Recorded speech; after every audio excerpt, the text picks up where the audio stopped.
Hi, thanks for being here. I haven't posted a video in a while as life gets busy, and this is kind of just a hobby for me.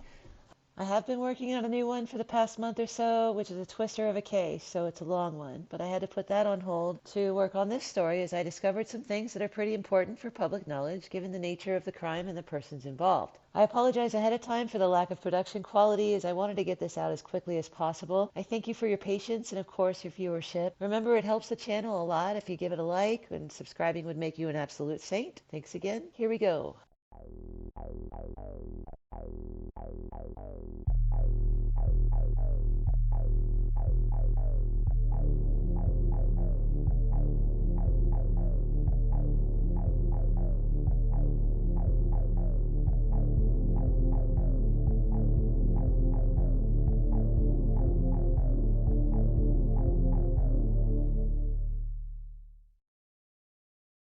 I try to avoid getting sucked into groupthink, and as a fan and donor to Adventures with Purpose in my private life, this story warranted me to take a closer, more objective look into the few details that are currently available, most of which coming from AWP founder Jared Leisek's accusers. If you've seen the other videos and social threads on the matter, the general consensus is that Jared is definitely guilty of what he's been accused of, but at this point he's only been indicted, not convicted, so I will treat him according to his legal right to be presumed innocent for the time being at least.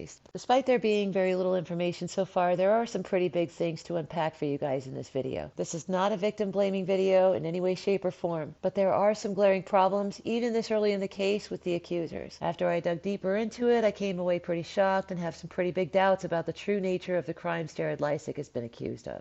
My first knowledge that Leisek had been indicted was from seeing a YouTube video about the resignation of Josh Cantu, the now former producer for AWP's YouTube channel. In it, he implied, but didn't call out the exact reason for his resignation from the organization, so I went to Google, and that's how I learned of the accusations made against Leisek. Like most people, I was deeply upset by what I heard, and as it is my nature, I wanted to know everything there was to know about it before settling on an opinion. Jared Leisek is the original founder of Adventures with Purpose, an organization that travels the U.S. in search of people who have gone missing with their cars. Working with families at no charge to them, AWP would scan local ponds, lakes, and waterways with specialized sonar equipment used to detect submerged vehicles. Once a vehicle is located, they would dive on it, identify it, determine it belongs to the missing person, and then assist law enforcement in bringing the car out of the water and reuniting the families with their lost loved one. It is admirable work, and those of us who followed over the years and watched Leisek grow the channel and the mission grew to love the team. So of course, when the news broke that Leisek had been accused of something so horrible as child R, many of us were confused and either in initial denial or sheer rage that someone so trusted and admired could be guilty of something so heinous. The news of the indictment broke on or about November 4th, 2022, when it was reported that Leisek had been indicted in Sanpete County, Utah, on 2 felony counts of child R alleged to have occurred in either 1991 or 1992. The state of Utah does not have a statute of limitations on sex or violent crimes in general, so an individual accused of such can be prosecuted for it at any time, even 30 years later, as in this case. The indictment accuses Leisek, then either 16 or 17 years old, of R-ing a child under 14 years old on 2 different occasions. He is summoned to appear for booking and release, and then his initial appearance on November 30th, 2022. It didn't take long for the news to circulate, given Leisek's recent fame after AWP found a car and body of Kylie Rodney, the teen who went missing after a party in Truckee, California, in early August 2022. The case made international news and thrust AWP and their mission squarely into the mainstream. It wasn't long before it became known that his initial accuser was his female cousin, who was reportedly just 9 years old at the time of the alleged crimes. Shortly thereafter, Leisek's sister, Chessica Leisek, went public with her accusations against Jared. Jared's cousin, whose name is undisclosed at the time of this video, has been vocal on Reddit for some time about Leisek, she claims. However, I can only find discussion by her on the matter going back to about the same time AWP was getting ready for the Kylie Rodney case. Everything else is undated and therefore not useful in determining whether she had said much publicly, if anything, prior to Leisek's newfound international fame from a missing persons case or everything he'd been doing before that. This is the first red flag among many that has triggered my curiosity about his accusers, but I'll get into that more later. It's worth noting, however, that AWP was doing quite well on YouTube through ad revenue, merch sales, and donations for well over a year prior to the Rodney case, and it would have been well known to anyone paying attention that AWP, and therefore Jared Leisek, was doing pretty well financially speaking. Jared's cousin did share some very damning email conversations between herself and who she alleges is Leisek. In an email conversation dated February 4th, presumably 2022, as the year is not displayed, it appears his cousin sent a message to AWP through their general support email address. It looks like this did reach Leisek, as the screenshots provided of his response are signed by him. The email conversation shared goes as follows, with some redactions due to the nature of the content and YouTube guidelines. Do you feel better as a person doing things like this? Does this make you feel like less of a child blank monster parading around in human skin? There is no forgiveness for what you did to me in my home in Utah, Grandma and Grandpa's house in Las Vegas, and right above Grandma and Grandpa's head in their very own truck. The rest of the family is just about as much to blame as you, because they didn't turn you in when they knew better, and I was just a child and did not know better, and yet you're still welcomed at family get-togethers, or like my grandfather's funeral. While in the parking lot getting ready to get out of the car and attend, I seen your face and became so violently ill I couldn't even attend. I had to drive down the street to the CVS and watch it all via Zoom. All these people may be calling you a hero and saying that you're doing such great things, but we both know the truth about you, and you're obviously not ashamed of your past. But I also am not ashamed of my past, and I have a voice and I use it as much as I possibly can. Your secrets are not hidden. On the same day, through the AWP support team email address, Jared replies to his cousin, I'm so very sorry for the things we cannot change. It is unfortunate that the Leisek and Juha's lineage experienced the shit that you, I, and many of the other cousins were brought into. Like yourself, I was once a victim by multiple people, both in and out of the family. It is unfortunate when families like ours experience blank. Many of us cousins got together to acknowledge what had happened in our youth and made a pact to put an end to it and protect our children from anything like that ever happening to them. I have myself tried to apologize to you and to have an open conversation with you about it, to answer any questions you may have. The first time that I apologized to you, I'm sorry for the way that it was handled, for I was under the impression that your mother knew, and that I felt that it was appropriate at the time to have the conversation with both of you. I did not mean to embarrass you or to catch you off guard. The second time that I tried was not to clear my own conscience, but to help you heal and help with any struggles you may have been having, as many of us had to learn how to overcome and move forward. You essentially told me to go F myself and told me how I embarrassed you the first time around. I am sorry. My understanding is that our cousins also have tried to have the same conversations with you. We are now all adults, and it is healthy for us to acknowledge and address those unfortunate circumstances from our past in our child and adolescent years. While there's a lot of shit that has happened throughout my own life personally, from blank, abandonment, growing up in foster care, and any other shit along the way, I would not change a thing, for it has made me who I am today. I cannot apologize for others for anything that has happened to you in your life, but I have done my best to acknowledge directly with you my own mistakes. I hold no secrets as to this with my own parents, with Grandma and Grandpa, your mother, Aunt blank and blank, my own wife, and my children. I have even discussed publicly about my situation and the unfortunate shit that has happened within families. Do we pinpoint it to the Leisek and U.S. lineage, or do we pinpoint to Mormonism? I do not have an answer. There is no way for me to understand the hatred and resentment that you must have for me over 3 decades later. I heard about your driving to the cemetery a few weeks later. Trust me, had I known that you had a desire to be there and that I was the only reason keeping you away, I would have 100% given up my time to do what I could to avoid the ceremony so that you could feel comfortable and have your time with Grandma and the rest of the family. It is your decision and your choice if you ever want to accept my apology. I have made peace in my life with all things bad, including this situation. If you ever want to discuss, I'm always available to have that conversation with you, either in person or over the phone. Sincerely, Jared. The next day, his cousin replies, if you truly want to apologize, then pay for your actions. Walk into a police station with me and confess your actions, get it on record, and have yourself registered as a sex offender that you are. My only regret in life was not being open about you and your abuse to anyone and everyone who would listen like I am now, and turning you into the police like you should have been. I don't understand how you can try and get me to sympathize with you and your past issues. Not at all. It angers me twice as much to know that not only did you know firsthand the torture you were inflicting upon me because you experienced it it yourself. That makes you an even bigger monster than I have had pictured in my mind. Absolutely disgusting. You're an emotional vampire. I noticed all the therapy terms you used in your message. Typical narcissism at its best. How somebody could ever come to peace with damaging such a young, innocent human being is beyond me. Proof of a completely broken mind, assuming that there would be any kind of peace for those types of actions, or that peace should even be deserved. You are a blank. Do not act like you were not old enough to know what you were doing to me during the ages that you were. You could have been tried as an adult at that age and should have been. As to the comments about my life and things that have happened to me, I don't know who or why you're even discussing me with, but I can guarantee you that nobody really knows anything, because just like your situation, I've kept my mouth shut until recently, and I don't talk to any of the family despite what other, as you say, cousins have come to you and said. So be a real man and turn yourself in and pay for your crimes, or continue to be the small, sad mental midget that couldn't keep his libido under control and blames it on his past.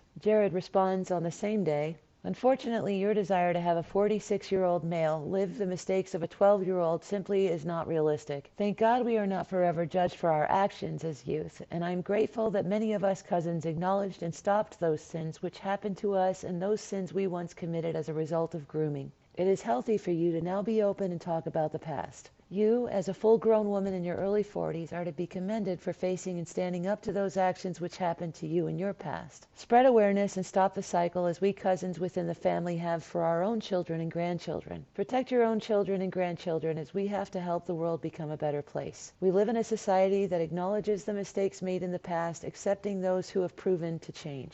My life holds no secrets, and everyone in my office feels your pain and has seen this email string, for I don't filter my own emails. They know me for the man that I am, and not the mistakes of a 12-year-old who learned to recognize the cycle and break the cycle as many of us cousins did. You were younger and not yet ready to accept my apology and recognize the steps we made for future generations to protect them. I hope you can one day find forgiveness and peace. Feel free to have any last words, for I will not respond to any further attacks as to my character today based upon those actions as a youth. Should you desire a healthy adult conversation as to the past, I'm open to helping you through the acceptance and growth that many of us faced and have dealt with. If you have not done so already, I may suggest reaching out to blank and lean on her for guidance as one closer to your age who, within the family, has gone through this with us. I'm not sure your relationship with Aunt Blank or your mother, but I'd suggest leaning on them as well, for they experienced much of the same in their own youth. Sincerely, Jared. His cousin responds to him on the same day as follows. Let's do some math here. I was 9 or 10 when living in Utah, and you forced me to have sex with you on my bathroom floor upstairs. You were 6 or so years older than me. That makes you older than 12. In Las Vegas at Grandma and Grandpa's house, you were living there, and you had your own car, a Volkswagen Beetle, and was driving it when it ran. So please stop making it sound as if you were a young child during the time you were blanking me. Maybe you started that young with others, but as you are not willing to face your wrongdoing in a proper fashion, then it is on you and you alone. Anyone who supports you in your sick delusional fantasy of forgiving yourself for the pain and suffering you caused and willingly and knowingly caused not only a child but your own family member. But I do appreciate your admitting it all in writing. Jared replies simply,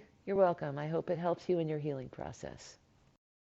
Based on this interaction, Leisek is accused of some very horrible acts. It appears that he has made no effort to deny what he's been accused of, but insofar as he acknowledges having committed some sort of abuse toward his cousin, he does not elaborate, nor does he admit to having forcibly ard her either, despite her very clear efforts to get him to do so. She is very clear in that this email conversation she started was purposed for getting him to admit what she's accused him of in writing in an effort to gather evidence to have him prosecuted and convicted. He seems to be unaware that that is her true purpose. He may just think she's lashing out at him at random, 30 years after the fact, in some sort of mental health break. Perhaps he was not aware that Utah did not have a statute of limitations on such crimes and believed himself safe, and therefore unconcerned. But that's speculation and an attempt to read his mind, so I'll not delve further into that. What I can say is that he does seem to be trying to placate her and is not responding in kind to her very vitriolic approach. While some may call this gaslighting, he's not gaslighting. He's not denying he did something, and he's acknowledging her pain, even providing solutions for her to get help and offering to talk again when she's less unhinged. Gaslighting is when you deny another's reality and make them question their own sanity. That's not what he did here. Others will say this is a narcissist, and his replies show it. First, I'm so tired of hearing narcissism thrown around at anyone who doesn't respond the way we want them to. People call people narcissists all the time with little to no reason other than not liking the individual. A narcissist would never acknowledge any wrongdoing or show any empathy or sympathy to another's plight, especially if they're the source of the other's pain. So no, I don't agree with those saying he's a narcissist based on his replies. People can be assholes without being narcissists. At the risk of sounding insensitive to the alleged victim, which is not my intention, I need to point out her approach as having been reckless. If her intention was to get him to admit to R, then she went about it all wrong. Her vitriol toward him would back anyone off, and to me, that's what he did, and very cordially. Honestly, most people, guilty or not, would never have even replied to a message so hateful, and he could very easily have shaken it off and called her crazy, which on its face would have been enough for him to safely discredit her and carry on with his life. He did not do that. His responses were, on their face, kind and understanding, despite her being so venomous toward him. While he did admit to having done something to her, it appears that he is also a victim, and he expresses his remorse and wishes for her healing, as he had to do in the face of his own victimhood. Many are saying this was clearly an admission of guilt to the accusation of R, probably including prosecutors, but I don't see it that way. I see that he's admitting to something, and it's clear he did do something, but to what extent we don't know. Right now it's her word against his, and he hasn't said anything since this all came out, so we don't really know what his position even is yet.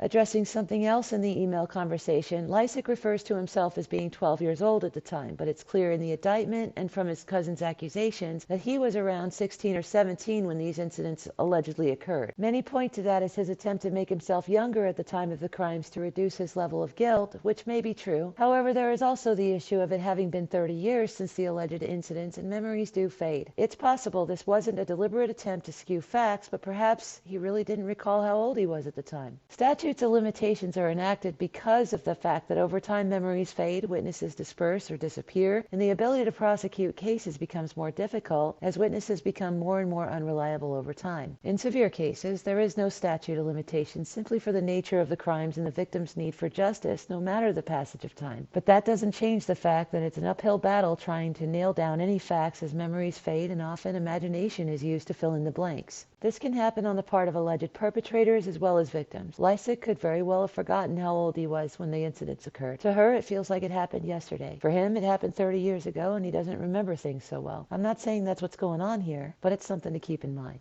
And I would be remiss if I didn't point out a glaring discrepancy with his cousin's email and her accusations, however. While both are absolutely horrible acts, there is a huge difference between child molestation and R. In Utah, the former is a second-degree felony and has a penalty of up to 20 years in prison. The latter, much more severe crime, is a first-degree felony and carries a penalty of a minimum of 5 years up to life in prison. There is no mistaking the two. While both are awful, the other is so much more severe, and a true victim will not mistake the two, and neither does the law.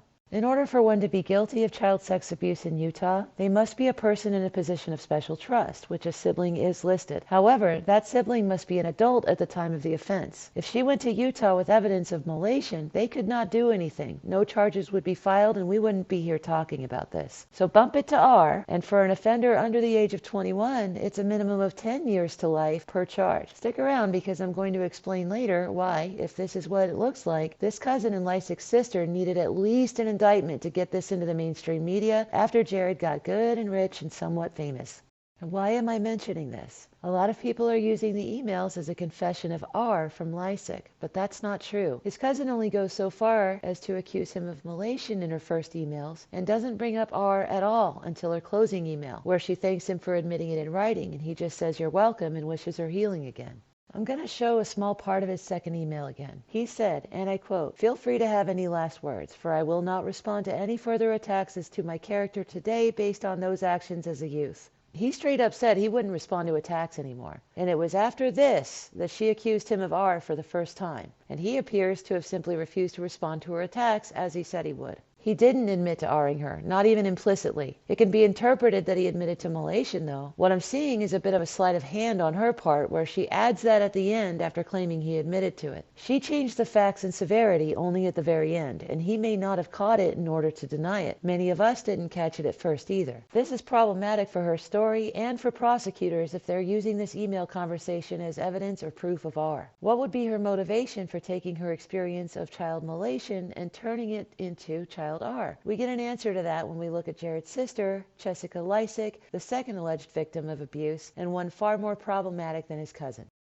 Chessica is a colorful character right out of the gate. Her public accusations against Jared started around the same time as when his cousin took to Reddit, around the beginning of August 2022. While his cousin chose to keep her identity secret, Chessica has been wide open about her identity, her life, her alleged experience with Leisek, dare I say to the point of some tall tales and embellishments. It also makes her available for examination, which is why I don't think she thought this out too well. It's important to note the fact that the two came out in their big push to publicly expose Leisek at about the same time. That is evidence that the two had planned all of this together, and I will tie that up later in the story, but it doesn't look good for either one of them. There are reports that there were mumblings of Leisek's alleged abuse in private messages or obscure places on the internet prior to August 2022, but I could find no evidence of it for Leisek's cousin aside from references to conversations, but not the actual conversations themselves. Looking at Chessica's Facebook profile prior to August 2022, when she really started going after him, the only reference I could find to her alleged R is a post from July 2021, wherein she complains about receiving a text at 1 a.m. from her mother about her grandfather passing away. In this post, she commiserates about having been ostracized from her family because she was allegedly R'd at the age of 14. She described trying to get back into the good graces of her family, but I mean, why would you do that if it was so horrible? But she wasn't allowed to weddings, funerals, pretty much having been ostracized for decades. As a side note on this, she is complaining about having been virtually blacklisted from her family, and yet is complaining about getting notice at 1 a.m. 1 a.m. that her grandfather died. That's what she's bitching about. I would think that one would be grateful to get any notice at all, given the circumstances she alleges. This is just one example out of several that Chessica has some pretty serious problems when it comes to being believable as a reliable witness and co-accuser. The two are making their hatred for their family members a very public matter, and I can understand that if they want the world to know that they grew up in horrible circumstances, which Leisek has also expressed. But this very public scorching of their closest family members could end up backfiring. More on that later. We don't know who his cousin is for me to do any research into her history, so there's not much we can do to know how far we can trust her story. But Chessica opened herself wide up to investigation, and investigate I did. Chessica is one flaming red flag after another after another. Let's start with her background. Because Chessica purposefully made her full name known, I was able to look into her history with the courts in Oregon, where it appears she has lived since at least 1996, when she was about 18 or 19. That history shows that she has some history with the legal system out there in Deschutes County. In 1999, she was a defendant in a case of first-degree trespassing and harassment, DUI and reckless driving charges in 2006, drug possession in 2014, and an assault charge as recently as 2019. There are some other things in between, but I don't really include them because they were either irrelevant or they were dismissed for one reason or another. I'm unable to see why, and if the courts dismissed them, I guess so should I. Her criminal history is not the biggest thing I found when I looked into Chessica, however. Certainly not in terms of this case, because really that's just a character reference and provides nothing as to why she might either be embellishing or even making the whole thing up. The following, however, shows that Chessica Leisek is both a liar and is desperate for money. Back in March 2022, her oldest son, Dominic Joyner, was arrested in Deschutes County on some pretty serious charges, including felony strangulation, felony use of a weapon, misdemeanors for harassment and menacing, in what seems to be a DV incident. He was arrested and his bail was set to $30,000. He was out on bond after posting the 10% or $3,000. I can't get definitive proof that Chessica posted the bail for her son, but when you search her name in the Oregon Judicial Department records, her son's case shows up, which means that she is on the record for having posted the bail and is the responsible party for the full bail amount should Dominic skip. And skip he did. A judgment lien for the remaining amount of $27,000 was issued on July 26, 2022, and there has been no activity on the case ever since. Note that this judgment, for a lot of money, was issued at the end of July, which is very close to the timing of the start of Chessica's and her cousin's online exposure of Jared Leisek in early August. Based on posts on her Facebook page, it appears that Dominic fled to Daytona, Florida, where, according to her, he apparently overdosed on cocaine laced with fentanyl on October 18, 2022. But paramedics were able to save him, but she said he was not doing well. Pretty sad story, right?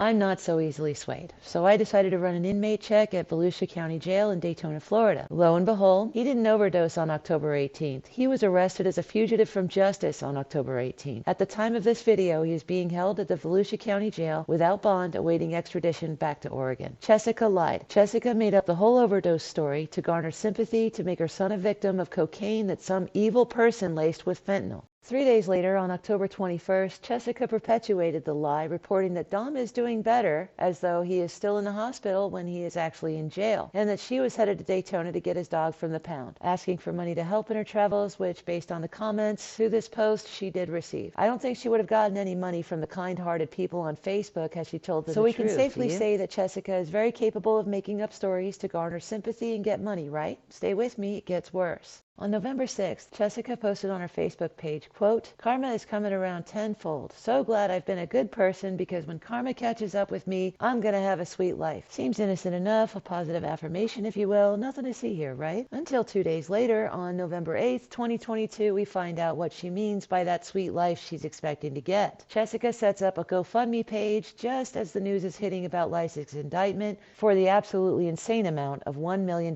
Here's what she said in her campaign. Chessica's GoFundMe page reads as follows, and again, as with the cousin, there seems to be some issues with punctuation, run-on sentences, and a lack of white space. So I'll appreciate your patience as I do the best that I can to read this intelligently.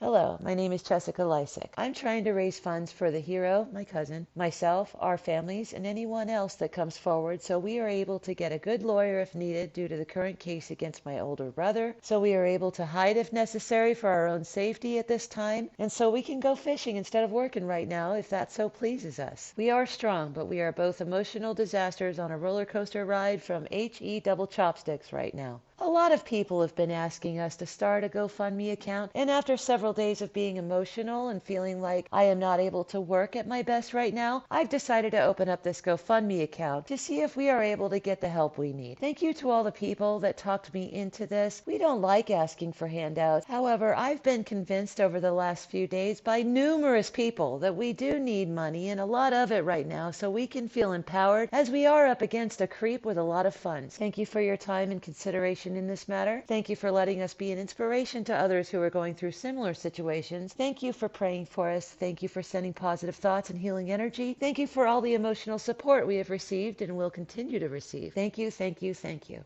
Later that day, after the internet found out about the campaign and the collective eyebrows were raised, she tried to do some damage control. She should have tried harder. The page is updated on November 8th, 2022, which is the same day this GoFundMe went up, titled Update and Apology, because I messed up everybody. I would like to publicly apologize to my cousin, who I refer to as the hero, as I did not seek her permission before opening this page. Been very emotional these last few days and started going back into survival mode, which I know all too well. Wanting to protect my family that is in danger at this time was all I could think about, and you are the first person I would give money to, so you would have legal and physical protection if needed. However, I should have asked you first. My cousin's reaction when I sent her the link was not as I anticipated. She graciously thanked me for the gesture, but declined any sort of financial help, as this is about justice and not about money. After realizing my mistake and apologizing to her earlier, I told her I would be posting an update about what happened. That was my bad, everyone. It's about justice. It's not about money, but money would be helpful. So it's like this. I'm going to try to get her a lawyer and protection whether she likes it or not. I flat out told her that she comes first, and tears got tossed around. She needs to be put first. She is a hero. She is a kind and loving person. She would be grateful if all I ended up raising was enough for a tank of gas. She literally deserves the best of the best in all things. So it'll hopeful be enough so she can fill up with premium. Oh, and I apologize to everyone else for the my bad, which just gave you more to read, but it had to be said. It's interesting how she claims her cousin was not happy about being included in the campaign, yet changes nothing to take her cousin out of it, and actually doubles down on including her cousin instead of the opposite. Another sleight of hand trick to make something look like something it's not. And another update on November 9th, 2022 at 8:08 p.m. There has been a lot of criticism due to the $1 million. I had no idea what to put as a goal for two reasons. First, this account was opened on a whim due to extreme emotions and wanting to protect loved ones as well as myself. Had I had done research and had an approximation of expenses for said reasons, I'm sure I would have had a different figure. Second reason is that there is no price to put on a human life and protecting human lives. People are priceless, and GoFundMe did not have priceless as an option for a goal. Thank you for your love and support. Monetary support is not expected, but due to all of the people who wanted to have a place to donate, there is now a place. Have an awesome evening. But did she change it? Hell no, she didn't. Can she change it? Yes. Yes, she can. She just won't, because this is all about the money.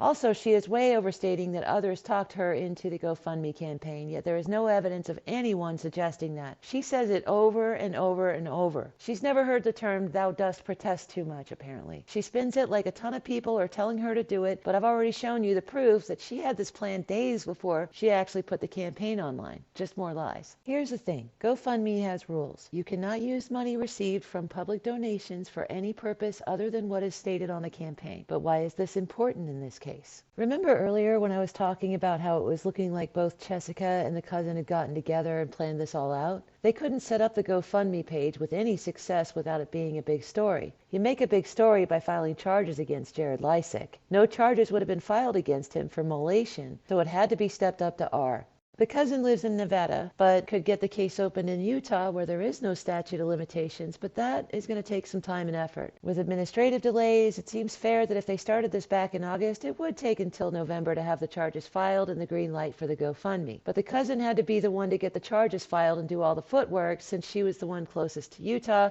and Chessica was all the way up in Oregon. In turn, Chessica would be the one going on phone interviews and going public when the news broke of the indictment. Put up the fundraiser after the whole world is feeling sorry for them, and bam, they're both rich, and Chessica can pay the $27,000 she owes for the sun skipping bail and then some. I mean, really guys, people have done a lot worse for less. Chessica seemingly is not as smart as she thinks she is. This very video is evidence of that. The cousin, however, had the wherewithal to not have her true name disclosed to the public so she could avoid being investigated. She was also smart enough to know that her name, or at least a reference to her, would need to be put in the GoFundMe campaign for the rules. She would need to be eligible to receive some of the money the two would receive should she need to make a claim if Chessica didn't hold her end of the deal. And let's be honest, with no proof Chessica is a victim, she needs her cousin to get that money, right? I firmly believe that they are doing this together. Cousin comes off as kind and sweet in her public polished appearances, but her emails to Jared were pretty malicious, which is understandable if she went through what she claims she did. And I'm not saying she didn't, but now that I've seen Chessica's Facebook and how she talks, they may as well be the same person. They're similar in age, similar in their levels of belligerence, and are similar in their alleged experience with a really messed up family, which Jared himself alluded to and backed up in his email responses. It doesn't take mental gymnastics to put these two together in formulating a plan to use Leisek to get a hefty payday.